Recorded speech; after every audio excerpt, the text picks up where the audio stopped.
Tout le monde.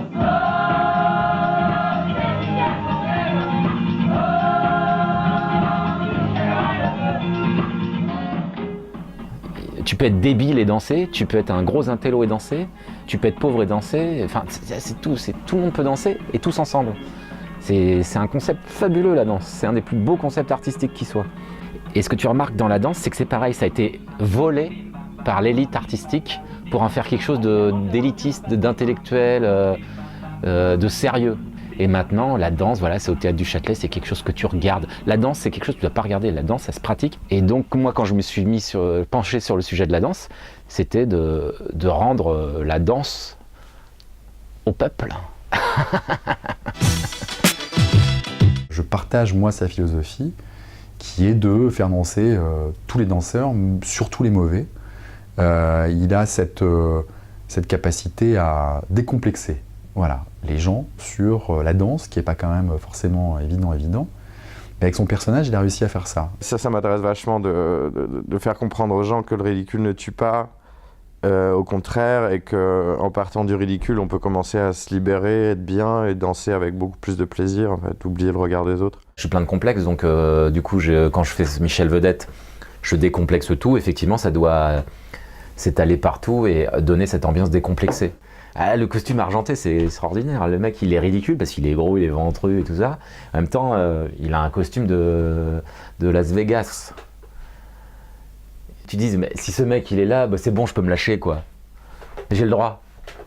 Eh bien, je crois que nous allons pouvoir danser. Nous sommes au moins 5000, le plus grand cruiser de tous les temps. Je l'ai souvent vu dans des grands événements privés, produits par des grosses sociétés françaises, et il arrive à filer la pêche. Une fois que le verre est rentré dans la pomme, c'est sans retour. Cruiser. Balèze. Ouais, je cruise, ouais. Allô? Ouais, allô? Attends, je vous entends pas. Allô?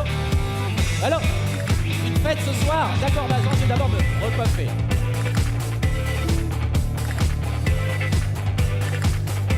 Oui, je me recoiffe, c'est important d'être beau. Ah oui, c'est pour Pélope. Le voilà, c'est lui, il a. Ouais, bah, Michel Vedette, voilà, Michel, c'est parce que c'était le prénom de plein d'artistes variétés des années 70. Michel Fugain, Michel Sardou, Michel Thor, Mike Brandt, Michel Drucker, tout ça. Et vedette, parce que voilà, on appelait ça des vedettes à l'époque. Un artiste doit être populaire, sinon il n'est pas valable. Un artiste doit tirer tout le monde vers le haut, ou en tout cas proposer à tout le monde. S'il s'adresse juste à une élite, que ce soit sociale ou culturelle, c'était un échec, c'est un fourvoiement. C'est s'inscrire déjà dans une certaine vérité française, une certaine honnêteté d'un art populaire français. Désuet, ça serait facile de le qualifier comme ça en fait. Mais c'est pas, je pense qu'il a une vraie culture musicale, il a une vraie passion musicale, et ce qui est intéressant, c'est qu'il n'est pas avare de transmission. Donc il a vraiment envie de transmettre sa connaissance, et c'est assez agréable parce qu'il te fait découvrir plein de choses. Moi, ce que j'aime bien chez lui, c'est qu'il représente d'une part quelque chose d'effectivement français. Et je ne sais pas pourquoi je pense à ça, mais je pense à des BD comme Gottlieb, comme Super Dupont. Et en même temps, il y a quelque chose d'universel, et on peut trouver dans sa culture des choses américaines, japonaises. Enfin, c'est multiculturel. Enfin, il y a pas de, ça s'arrête pas à une chose. Et tout ça, c'est adapté à ce que lui est. C'est un personnage vraiment franco-français, si je peux dire.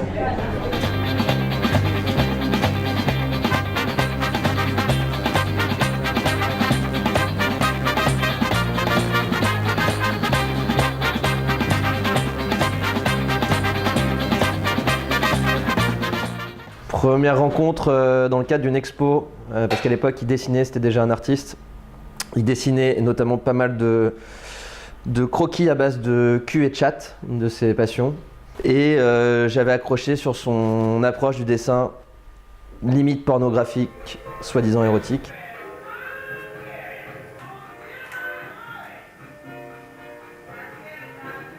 C'était mon meilleur ami, donc dans les différents lieux où j'ai été, je lui ai organisé des expos. J'ai organisé la première expo de Frédéric Cassé, où il avait montré ses premières vidéos artistiques, où il jouait de nunchaku face caméra, il faisait des choses un peu qui étaient de l'ordre de la chorégraphie, de la bouffonnerie ou de la vidéo YouTube, on ne sait pas trop. Il y avait des choses qui étaient déjà de l'ordre de Michel Vedette, mais qui étaient encore de l'ordre de l'art. Et par contre, il y a une décision qu'il a prise qui est certaine, c'est l'art ça me fait chier, les galeries ça me fait chier, ces gens se la pètent, c'est nul. Moi je vais faire autre chose.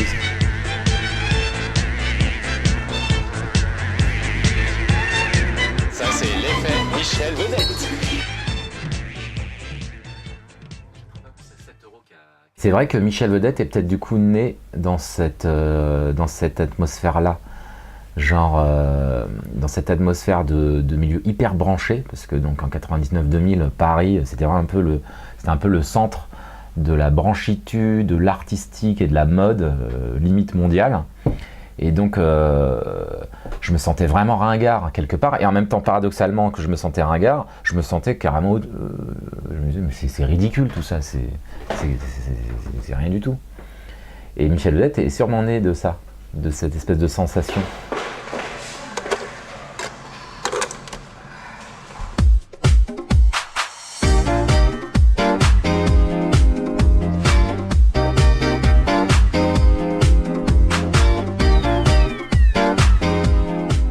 J'étais en vacances, j'ai vu un cours de danse libre sur la plage en Israël, Tel Aviv.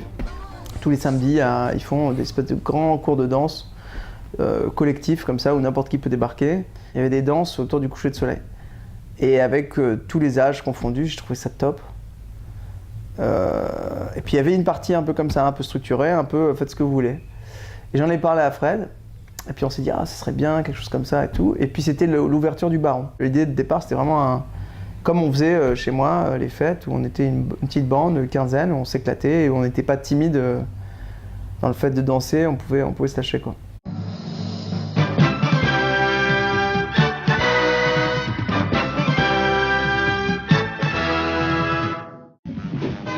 Eh bien, bonsoir. Bonsoir. Ça va bien? Ceci est la reprise de l'Automatic Body Dancing Club, c'est la saison 2, bonsoir. Et je suis Michel Vedette, votre professeur de body dancing. Donc c'est le premier numéro de l'année. On a préparé une chorégraphie d'enfer, ça s'appelle le Funkcaster. C'est un mélange de funk et de rollercaster, c'est-à-dire du funk et de la chenille, enfin du petit train. Ensuite, il y aura du slow. Ensuite, il y aura des tas de choses, parce que ce cours, il y a des tas de choses, parce qu'on est tous différents. On vit dans un monde merveilleux où la différence, c'est important. Trouver le beauté dans la simplicité. Quand je fais une espèce de chenille queue-leu-leu, qui est le summum de la ringarditude, essayer d'aller trouver la profondeur humaniste dans une queue-leu-leu. C'est ça la quête, elle est là.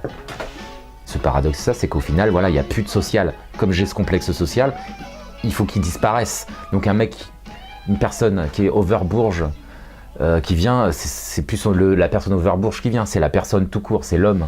Et Michel Vedette, c'est ça, c'est ce paradoxe du branché ringard. Où est-ce qu'il est?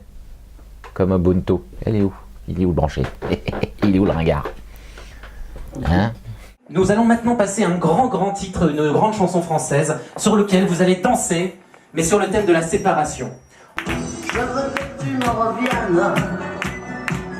Je pense à toi chaque Je t'emmerde! Dégage, connasse! Ok, vous avez compris le concept? Eh bien, c'est parti! C'est un peu comme si tu avais pris une star des années début 70, tu l'avais foutu dans la glace, tu l'avais ressorti en 2012. Tu avais juste fait un petit cours sur Twitter et Facebook la veille, tu vois, et tu jettes le mec sur scène. Donc il a le côté un peu genre ringard parce qu'il est toujours dans les codes d'avant, mais il a envie des nouvelles choses et tout, donc il évolue quand même et il essaye quand même de parler le langage des gens en face et tout, et c'est un peu ce truc-là qui fait Michel Vedette, quoi. Ouais, il a un côté, c'est le côté décalé, mais le bon côté du décalé, c'est le, ouais, il est disco punk. Si on pouvait fusionner des genres, je crois que ça serait disco punk.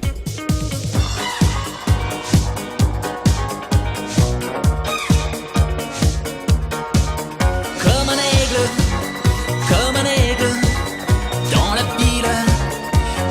pile, vol, survol, chasse nocturne,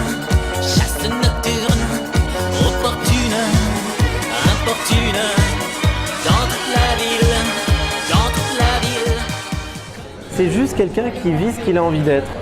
C'est finalement le fantasme qu'on a tous en soi, c'est d'être capable d'aller au bout de ce qu'on a envie, dans nos fantasmes les plus profonds, d'assumer. Il a construit un personnage, mais dans la réalité. Il y a beaucoup de gens qui se projettent dans des jeux vidéo, des choses comme ça, des SimCity, ce genre de trucs. Et finalement, lui, il le fait, mais dans la vraie vie. C'est assez rigolo.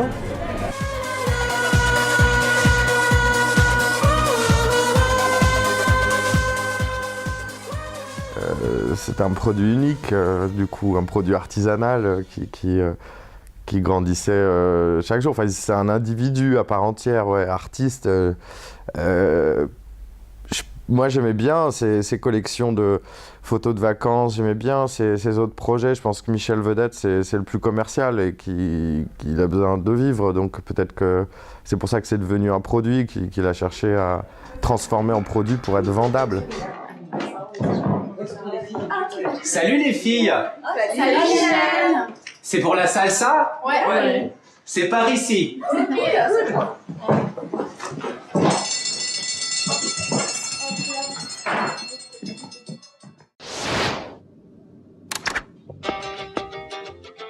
Il y a un côté chez Fred qui est génial, c'est qu'il est pas un produit, ça c'est sûr, il est pas un produit. Il aimerait bien être un produit. En fait c'est ça, c'est qu'il faudrait qu'il arrête d'aimer être un produit, il faudrait qu'il juste qu'il soit ce qu'il doit être. Qu'il devienne un espèce de personnage qui se moque en énonçant des vérités, enfin le bouffon, mais dans le sens le mec à la cour du roi qui était le seul qui avait le droit de dire la vérité parce que c'était soi-disant une blague. Soit on le prend pour un fou, un mec qui a pas toutes les lumières dans toutes les pièces, soit on le prend pour un déconneur talentueux.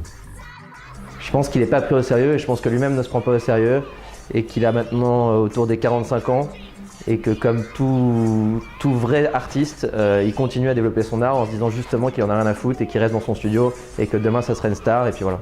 Mais si c'est pas une star, il s'en tape parce que déjà il arrive à vivre de son art, ce qui est quand même relativement rare.